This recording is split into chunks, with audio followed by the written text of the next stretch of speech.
திரைத்துறையில ஒரு சிலர் எவ்வளவு பெரிய உச்சத்தை அடைஞ்சாலும் வாழ்க்கை அப்படிங்கறது எப்பவும் அவங்களுக்கு சாதகமா இருக்காது. வெள்ளித்திரையில ஜொலிக்கிற பல நடிகைகளுடைய தனிப்பட்ட வாழ்க்கை திரைக்கு பின்னாடி பல இருண்ட பக்கங்களை தான் கொண்டிருந்திருக்கு. அப்படியான ஒரு கதையை கொண்டவங்க தான் நடிகை விஜய் உடைய வாழ்க்கை கதை. காதல்ல ஏற்பட்ட துரோகத்தால அவங்க எடுத்த விபரீத முடிவு அப்போ ஒட்டுமொத்த திரை உலகத்தையும் உடுக்குச்சு.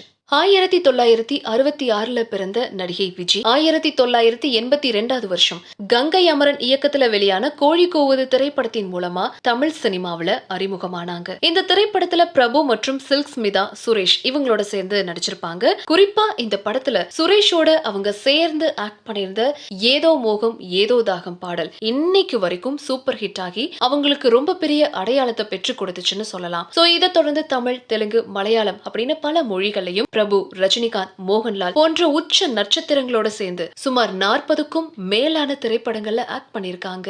அதுக்கப்புறமா ஹீரோயின் அப்படின்ற ரோல்ல இருந்து மாறி சூரியன் திரைப்படத்துல பிரபுதேவாவோட சேர்ந்து லாலாக்கு டோல் டபிமா அப்படின்ற பாட்டுலயும் சரி, விஜய் நடிச்ச பூவே உனக்காக திரைப்படத்துல வரக்கூடிய மச்சினிச்சி வர்ற நேரம் அந்த பாட்டுலயும் சரி, அவங்க ஆடிய நடனம் ரசிகர்கள் மத்தியில ரொம்ப பெரிய வரவேற்பை பெற்றிருந்துச்சு. ஆனாலும் பூவே உனக்காக பாடலின் படப்பிடிப்பின் போதே நடிகை விஜய முதுகுவலி அப்படின்ற ஒரு விஷயம் ரொம்பவே வாட்டியதா சொல்லப்படுது. இதுக்காக சிகிச்சை எடுக்கும் போது சிக்கல்கள் ஏற்பட்டு முதுகு தண்டுவட அறுவை சிகிச்சையில ஏற்பட்ட தவறின் காரணமா அவங்களுடைய கை கால்கள் செயல் இழந்து சர்க்கரை நாற்காலிலேயே முடங்கி கிடந்ததா சொல்லப்படுதுங்க. பின்னாடி மருத்துவமனைக்கு எதிராக அவங்க வழக்கு பதிவு செஞ்சு வெற்றி பெற்றதுமே பல அறுவை சிகிச்சைகளுக்கு அப்புறமா அவங்களுடைய உடல்நிலை மேம்பட்டிருக்கு. இருந்தாலும் சினிமாவில முன்ன மாதிரியான திரைப்பட வாய்ப்புகள் அவங்களுக்கு குறைஞ்சிருக்கு. சோ இவங்களுடைய நிலையை பார்த்த நம்ம கேப்டன் விஜயகாந்த் அவர்கள் சிம்மாசனம் அப்படின்ற திரைப்படத்துல அவங்களுக்கு ஒரு வாய்ப்பு கொடுத்தாரு. அதுதான் அவங்களுடைய கடைசி படமாவும் இருந்திருக்கு. இப்படி தன்னுடைய 16வது வயசுல திரை உலகத்துல காலடி எடுத்து வச்ச நடிகை விஜயுடைய வாழ்க்கை தன்னுடைய 34வது வயதிலேயே ஒரு சோகமான முடிவுக்கு வந்துச்சு. ஆமா, 2000 ஆண்டு சென்னையில இருக்கிற தன்னுடைய வீட்டுல நடிகை விஜய் விபரீத முடிவு எடுத்திருக்காங்க. இந்த செய்தி ஒட்டுமொத்த தமிழ் திரை உலகத்தையும் அதிர்ச்சிக்குள்ளாக்கி இருக்கு. அவங்களுடைய உடல்நல குறைவுதான் மரணத்துக்கு காரணம் அப்படின்னு நினைச்சாங்க.